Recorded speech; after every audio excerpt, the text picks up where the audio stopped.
Okay, let's take a look here at another vid here done by Vlad 9VT. He's a man on the same journey, but he lives up here in the Ukraine area, and luckily he's not being directly affected by things that have gone on. But what he's showing here is something that I've shown a few different times, and this is another connection video showing you connectives, and we'll also look at genetics and make a connection there too. For where we are here is, well, here's China, right?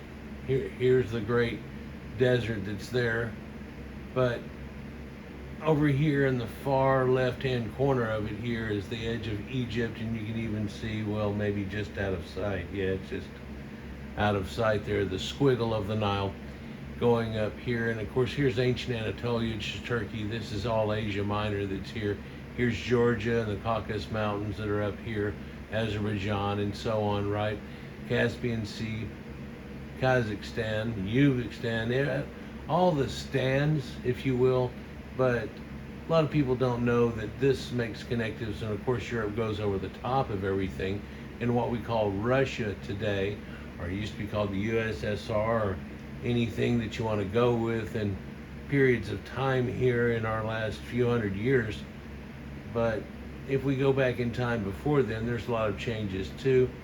Vlad likes to show these things, and it comes across as just normal to him because he seems to have not the Western point of view that we try to present to everybody, but a more Eastern Western point of view. So here we can see this red spot where it's at here, and I want to let this zoom in so you can see kind of where we're at. Above China directly, pretty much here, and so there's a giant lake that's nearby, but you can see this blue line that's cut through there, and this is this ancient river valley. This is known as Great Salbyc Kurgan. It's one of many kurgans that are in through this whole area. In fact, this valley area that's known here is known as the Siberian Valley of the Kings. I'll show that to you here in a little while, but let's get a little bit of footing here. We're not too far off this river here, and there's one that curls around and runs out of these mountains and comes down to, and one on the other side, so trapped kind of in between it there. Kind of an Eden-esque little plateau area. And so as we come down closer, we can get a look at what this place looked like. Here it's been excavated out pretty much, and you can tell it's kind of cubited or whatever, but this is a place that's pretty much out in the middle of nowhere. From what I understand, it's like 16 kilometers off of some highway that's really just in between A and B, and it's on the way to that, so you'd have to get off the highway at a certain point and head this point of it. So it's basically what some people would call the middle of nowhere, and then you take a right.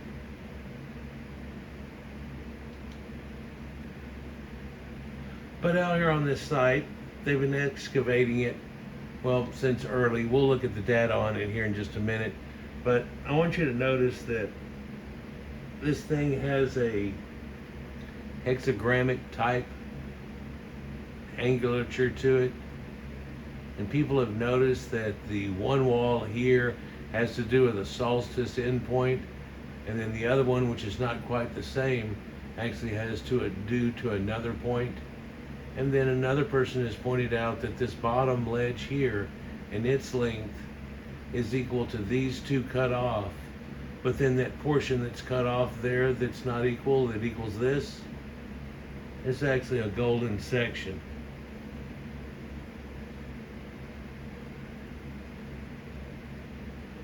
Of course, everybody wants to write off things that you see like this as a fluke. What we're going to be spending most of our time looking at is that little central square caught inside this great wall here. Inside of a littler wall, or what looks like that, is the square. But we're going to see that that's not really that little either. Again, you can see it's out here in the middle of nowhere, and you can see where car tracks have come in from certain points. But hopefully you can see in the picture here these swirl areas and different structural little components that look weird inside of those walls, concentrated over here on the left hand side and in the top right hand corner, like maybe there. But if you've seen those swirls and the weird shapes, maybe you can see a few of them all out here, stretched out to the distance. So it'd be real neat to take that LiDAR type thing and see if you could tell something and get some shapes out of it. I believe somebody did so, and he's going to show you a picture of that shortly. Might be a little bit of a mind blower. Let's come in here on this location found inside of these great walls, and inside of that there's this squared off structure, which is not pointing north-south exactly, but it is pointing towards the solstice point.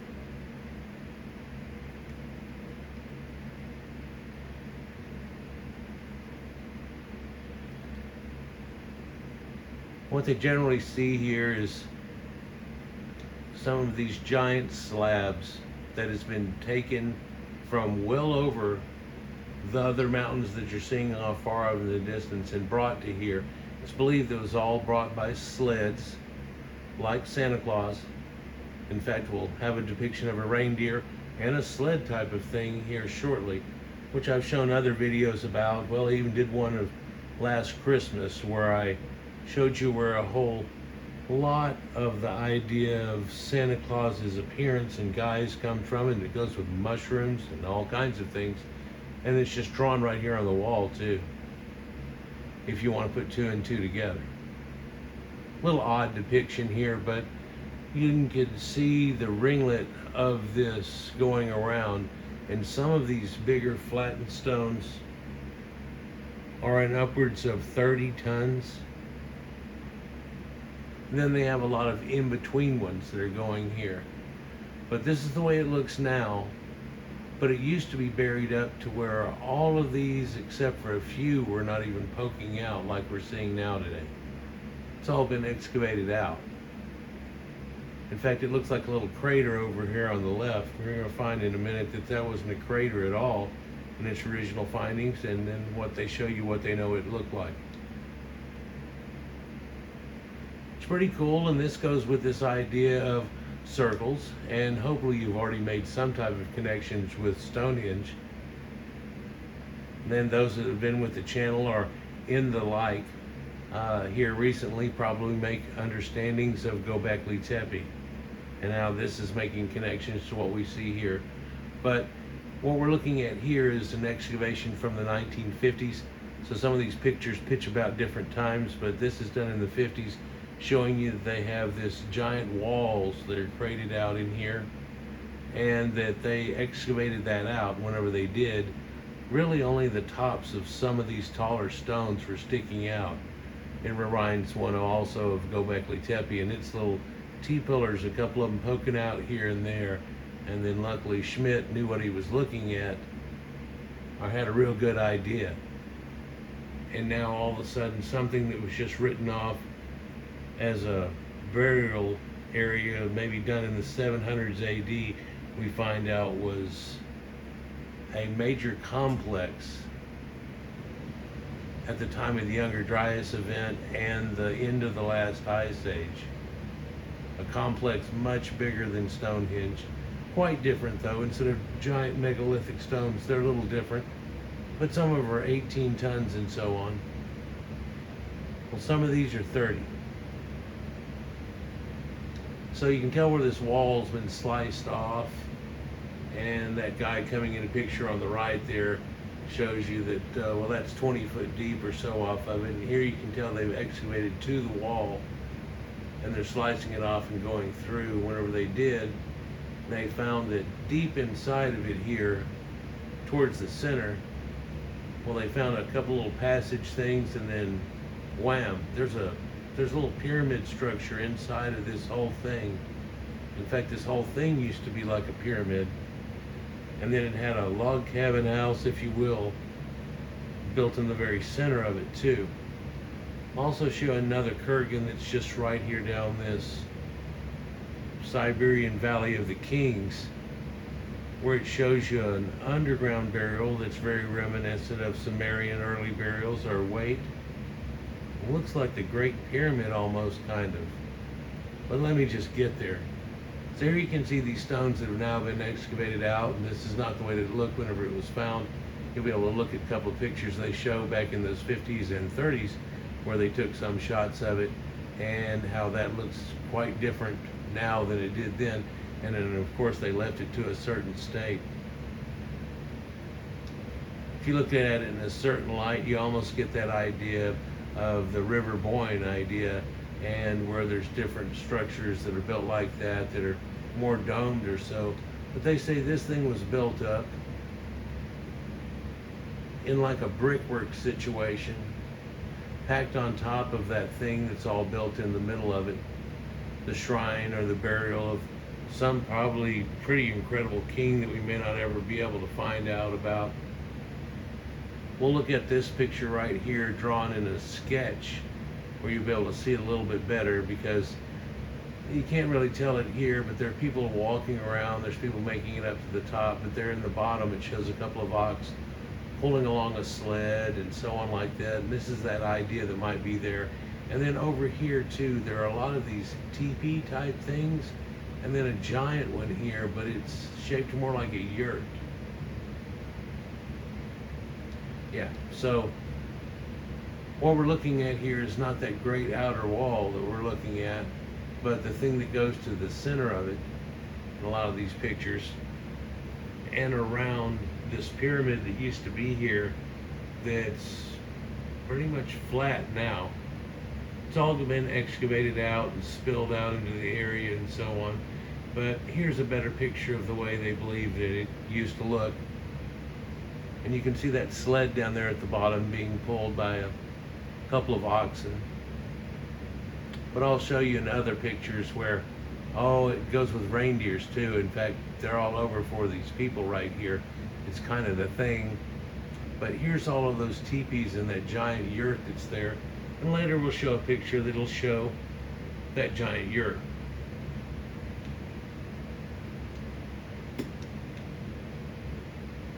So here's one depiction of the way that it looks. And they found that the ground before it had all been prepared and set up and squared off, but then also scalped to a point. You see what I'm showing here with the bevel that goes up? Well, it doesn't look like much, but that's about 1.5 feet tall step that goes on here. And then here's another little pyramidion that has the original burial inside of it. And it's as far deep in it, it goes across to where the entrance is here. And this is very much like the buildings we see in Ireland and Scotland and places like that that'll show you that during one certain day of the solstice and things like that, the light cuts through all the way. It has connections really spiritually to even the ancient Egyptians and so on. And in fact, we'll be able to make a little connection here in a little while, other than the fact that we're looking at a pyramid type thing, which really has the top chopped off of it, which kind of looks like the one on the back of a dollar bill with the eyeball, or the all-seeing eye that's above that, but that would be a whole separate video, wouldn't it? Or it could be a ziggurat. A lot of connections go on with this thing here, but this is just a model of like way it would look and then dissect it out. But the other half of it's not even there anymore. It, at the time of this happening and being fully excavated, was really just a mound. And whenever you see the pictures of it, you'll be like, wow, that's kind of like the Gobekli Tepe kind of little pregnant potbelly hill situation, isn't it? Well, yeah, and it's not that small either. It's pretty good size. This is just one place though, and one altar type situation rather than being a whole observatory blah blah blah blah blah that, you know, Gobekli Tepe could be when we've only got 10% of it excavated out at this point. And they're slowly going through the rest of it and gonna push the next 160 years till they get it pretty much done, if they stay at this level of going or don't stop during any times, or decide to put up another potato chip over the top of it at certain places. But here's some pictures of it that are like from the 1930s. And hopefully you can see that this dirt from the right used to come down all over this whole thing. And so there was this stone sticking up and the top of this one. But it doesn't look like that one or that one were even over the top of the dirt. We'll be able to look at that again here in a little while, but this is excavated out to a point with a giant mound in the middle. After this point, they went through the whole mound archaeologically, and there's no mound anymore, by the way. So, quite an interesting place here.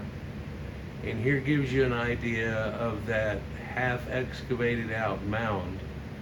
And you can also tell that area that we were just looking at over here that used to be scalloped in has all been washed under, because apparently they had a couple of good rains there, and the mound used to be much taller than the top of that horse there, and just eroded right around into the ground around it. Well, the picture we were looking at earlier that looks like a defined well pyramid, that's the way it was originally looked. It had been somewhat melted ice cream by the time that people even were drawing those depictions. And then after a semi-excavation, we end up with this, which they say is 30 meters tall from, I guess, what the ground would be way down here, so, and then up to that. But to me, it looks a little 40, 45, 50. Could be a perception situation, I don't know. But it's a man on a horse, another guy standing there up on top of the mound. And these mounds are found all over, associated with all kinds of different cultures.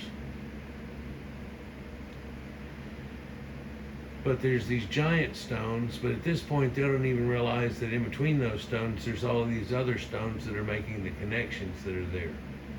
And in some of these places, like over here and around the right hand side, a lot of them are missing, and it looks like somebody that's somewhat local has taken them and tried to do something with them.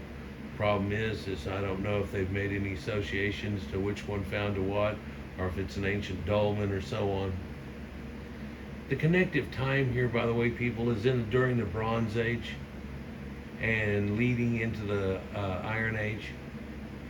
But there are other guys and Russians who have looked at it and said, yeah, but when this thing all started off, it was about 3400 BC or a little earlier. So that changes the timeline quite a bit, but we can't go off of that idea and what hearsay, especially not with our Western caps on and our Western point of view of what we're supposed to believe about certain areas, especially with what we're taught to believe in a Western civilization versus others. See this here where they've hung basically rags and veil type things and stuff on this, around in these strings that go around this. Supposedly this is a thing that went way back. It was there whenever they first went there, or the remnants of it, and people started doing it again. But somebody said the original one that got hung up on there had tartan type fabrics on it, where they talk about having multicolored fabrics, and they go, yeah, well, it wasn't like this where it's a bunch of candy looking stuff. It was basically multicolored fabrics, but done in like tartan style basically. And supposedly those tartan styles that were originally there are hooked up to the whole clan set that were hooked up with this place in the Wayback Machine. We'll probably never even see remnants of that or things any again, but somebody said they at least have some drawings of the way the tartans would look. So you can see these giant slabs, and then they're in between walls that are only a certain height. So it looks like the things are just giant rocks poking up here and there and here and there, but the in-betweens are all done squared off and just fine. They're not near as tall, but they're a lot taller than a person is and so on. But there's also this odd shaped thing here that looks like it used to be hexagon shaped. It had something counterset into the middle of it, made out of stones that are all fit together real oddly. that are not too far away from there. In fact, not too far away from there, there's also a shrine point where it shows this decorated pillar, and it too has those fabric pieces hung on it. Pretty neat. Like this thing right here. Whereas we probably understand this as an obelisk situation. Has a cow head sitting at the bottom of it. Somebody put there, well, Lord knows when. But you could also make connections and say this is something like the pole of Ashera. And people that all that's connected to have been making depictions like this, well, out of wood, which is sacred for a long, long time. There have been a lot of things made out of stone to give that same concept and effigy. But you look at that rough stonework that's in the background there, and then that pole that's there, and you gotta say, well, that's not the same people. No, it is. And it's of the same time too, where it shows you right there that they could have taken these stones here and done something with them, which has been done at Gobekli Tepe in reliefs and things like that. But because they're slabs of a certain size, they just went with it in that common idea. But the in-betweens are all done, squared off kind of perfectly, like you see some dolmen work done. Anyhow, a few more connections here before we go to the actual showing of it, or what they say about these culture here that's connected to this site. You look at some of these chunks of stone here, and it's unbelievable that they moved this thing from supposedly 24 kilometers away or something is the closest point that actually has this stone on it. So it's another thing like Stonehenge, and somewhat being able to pull an incredible amount of weights. So you can see, not even fully excavated, it's got that. And terribly, some people have come and put graffiti on it and so on. But supposedly whenever it gets through the winter time, this thing dies off and it looks totally different, and then parts of it show up a little better than others, and you get to see a little bit more of it. But you can almost see that washed point there, where the only one of these stones that were sticking above it was the top of this one right here, and maybe the tip of this one, and everybody else was buried under. So it would have had a totally different appearance. And then them looking at it as archaeologists gave us that view that we were looking at before. Crazy, huh?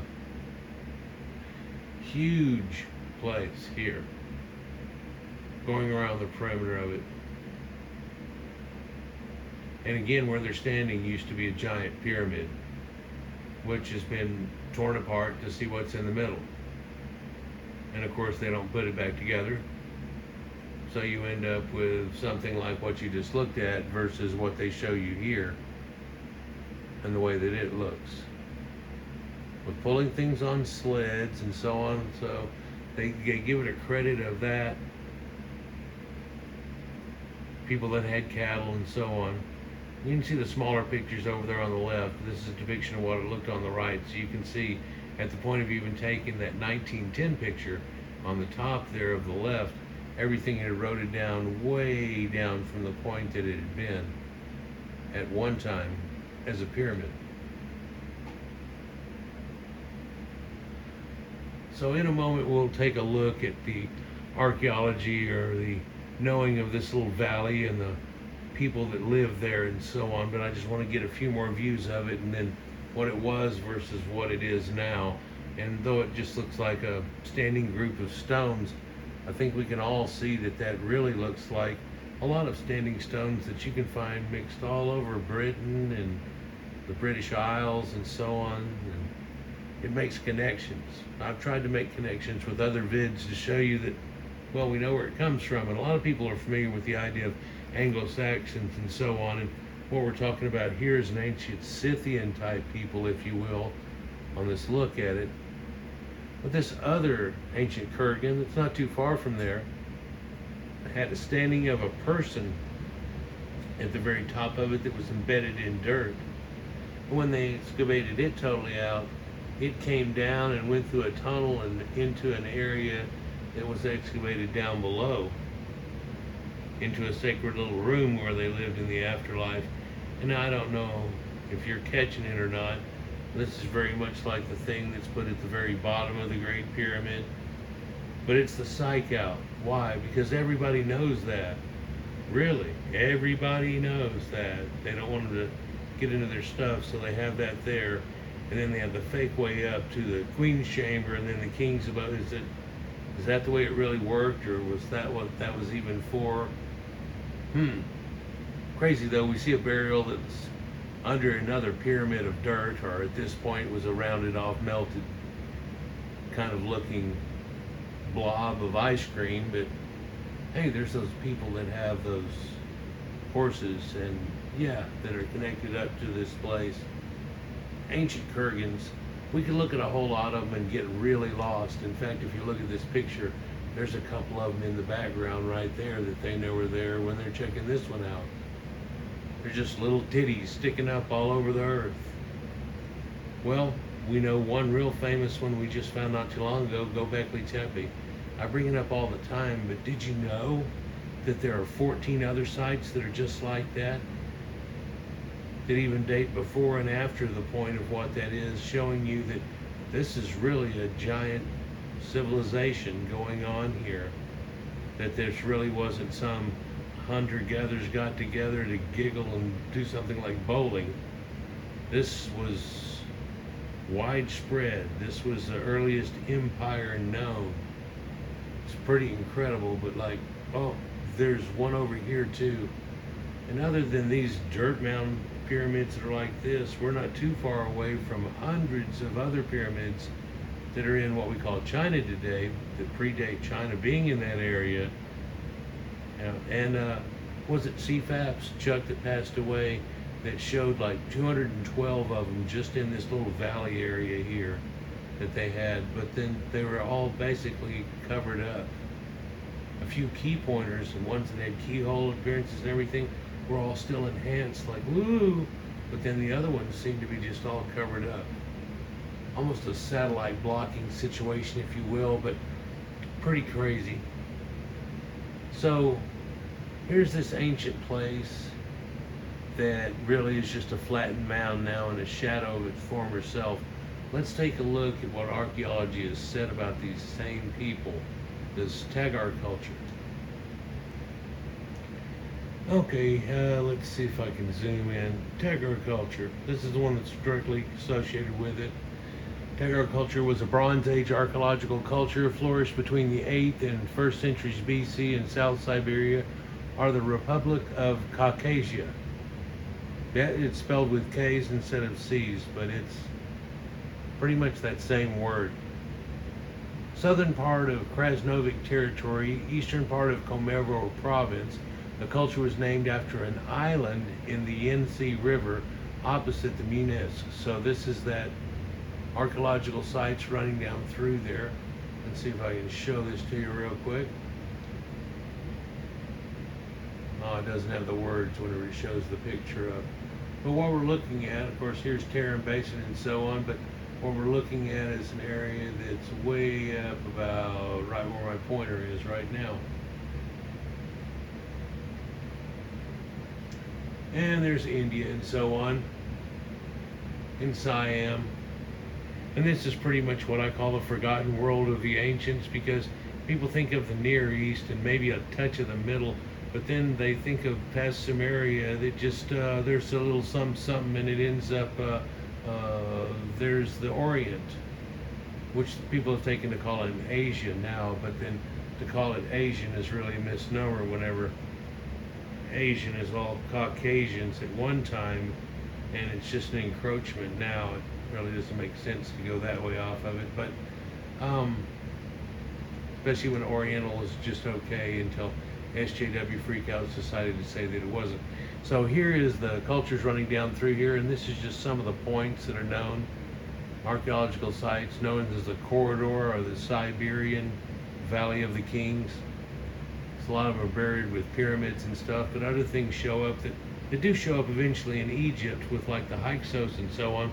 But you can see the handle of this is a horse head with a hoof, and if you look at the dagger point of it at the other end, It's a horse hoof that's been sharpened with a serrated edge with a hole into it. And man, that could do some bleeding damage on it right there. Well, this is from Bronze Age. This is Chalcolithic and stuff. And about 5th or 6th century BC. They call it horse trappings. But here we have the reindeer. 7th century BC. Here's a petroglyph from the Tagar culture from before the point that we're talking about, showing you there's much more an extent of time. Bottom of it's the real picture. Top of it is actually a depiction of what it looks like. You see over here at the very far edge, well, let's see if I can get it over there, that's a furnace that we finally reach out over here.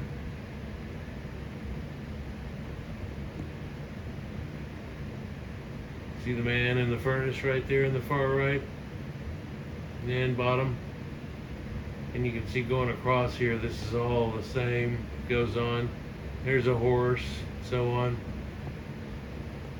You know, what's the deal there? Well, this is a petroglyph, but notice something on the houses. You notice how they're, let me see if I can tilt it up enough you can see it. Notice how on the houses, the tips of all the buildings have those little points that are on them there coming up. You notice that? Something we would think of as like an Oriental architecture. Well, I've showed you before in other videos, that really comes from taking the prows of boats and flipping them upside down, and it bends up at the corners. I made a video about 2.5 years ago on it, but then I also, not too long ago, did one where I'm talking about Robert Seppers and so on, and I stop on a picture that shows a bunch of houses like this, and I talk about it there too. That's the same way longhouses are built by the Vikings and so on too, and the way a lot of barns were always built and so on, but I guess that's for a horse of a different color there. But that's a furnace way over there on the far right, and these people are known to have been one of the major contributors to bronze being built in the Bronze Age and coming into the Iron Age too. And an odd thing is, if you look at them genetic wise, they cluster here with the Scythians right there in the center of all that, the Pazric culture, Akanovo, bronze, even the Andronovo culture seems to be a little off there, and we know that they're not far off. Shows you the tight grouping we're looking at here. Andronovo M is right there directly attached to the Scythians, and the reason it's veered off in the top point is the Lahal Neo culture, or the new Lehigh culture that's there, but also look at all these Oriental names that are attached to it. Strangely, if you look at it plot out on the ground, it's almost like this, where you're leading into the Orient, and there's connections, but also it shows you there's genetic connections that go on there. And then again, other than Tagar, Scythians, and Andronovo being right here, there's the Yamnaya we talk about so much. Yeah, so there's a lot of connectives that go on with these people and what they were doing. Don't have any idea why that won't show up. But here's another depiction of these mixed people, of the ancient Northeast Asians, early Bronze Age people of the Baikal or Lake Baikal area, the Bimak civilization in brown, and Shintashta shown in the orange color there.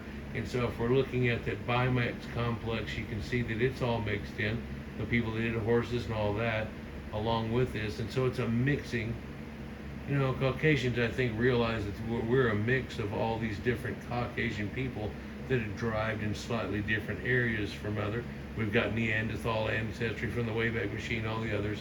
It's really not a problem for us to understand or get behind here. But this is the way that mound looked.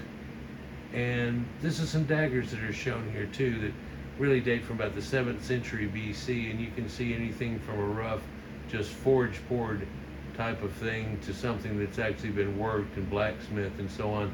Things are pretty cool. They have these scissor tops on them, this extra fleur-de-lis situation going on here that shows up.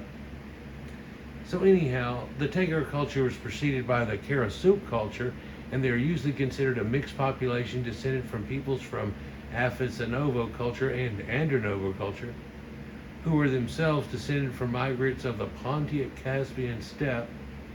That then hooks up to Yamnaya and all the people that we did over there. And if we would have looked at that genetic graph earlier, they didn't put the people of the corded ware and so on, because that's them again hooked up with a different strain of people over here that are a little different over on the left than they are on the right. Tagar were part of the wider Scythian cultures, with people of the Pazric culture. The Tagar are often considered to have constituted the core of Scythian cultures. These Western Eurasian characteristics are confirmed by genetic analysis. We'll look at that in a minute. The Tagar culture was succeeded by the Tashik culture and so on. So here again shows this art, and they have stelae that are out there in front of them and so on. So this making of steles and all of this type situation connects pretty good. But they were looking at the genetics of these guys here, and they say that it does have those connections.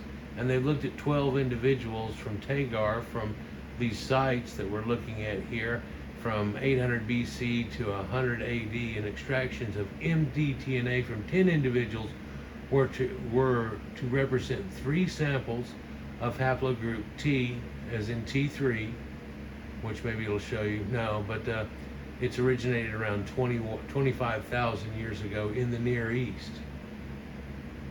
What? Yeah, so people move around. This is the lady form of it. There was 1 sample of L4 and 1 sample of G2A.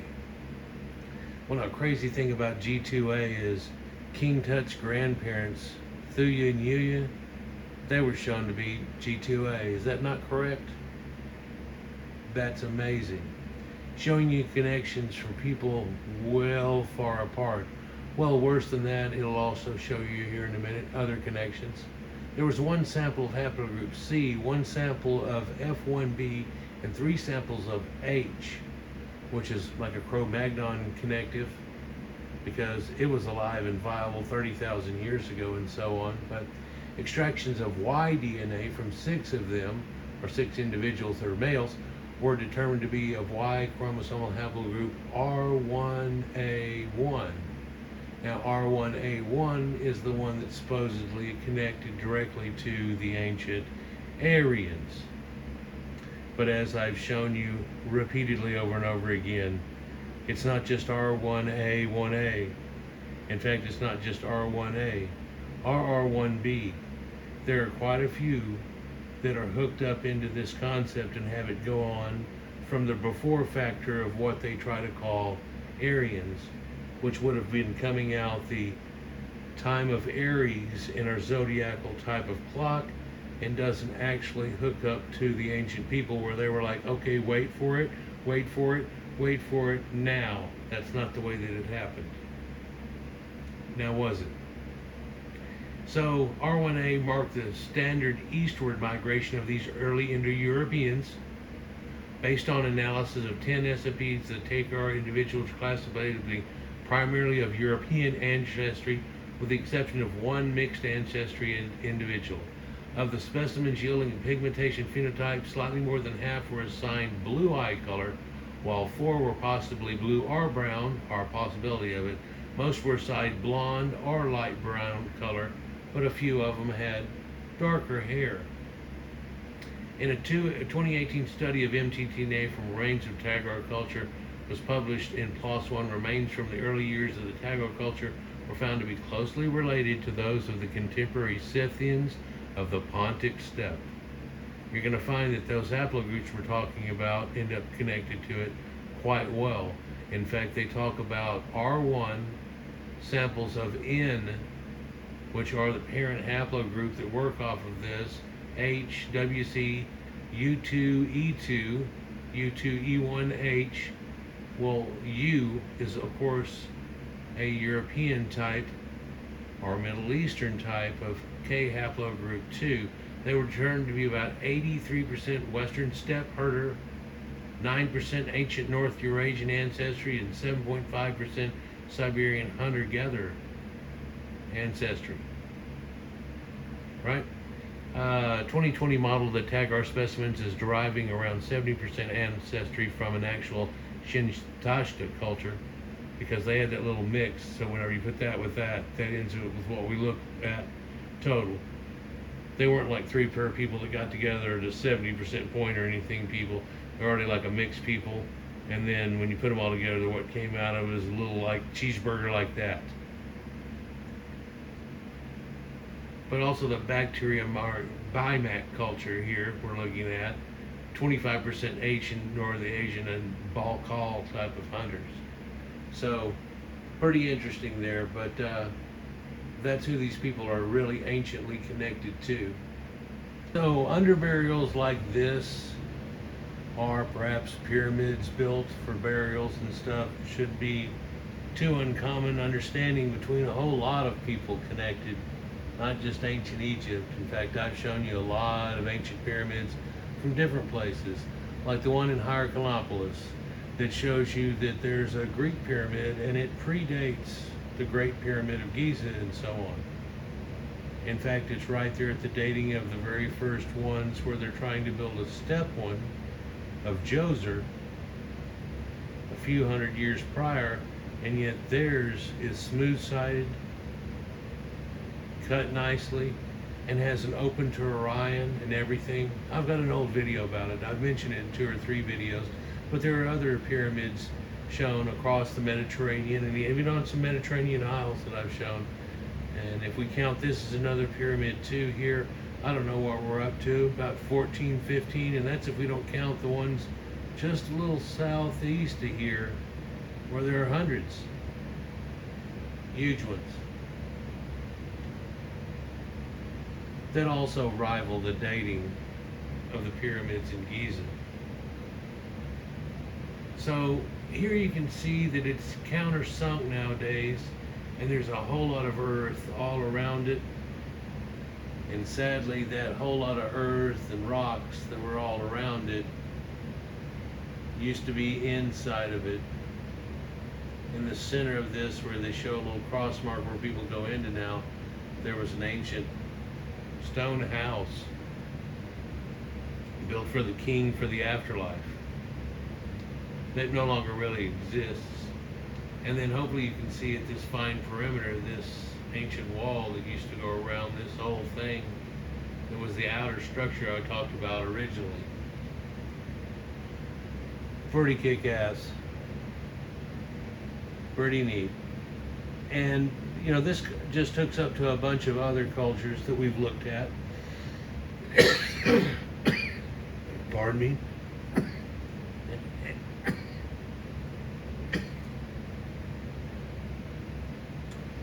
And if we go off timing, it starts to make even more connections.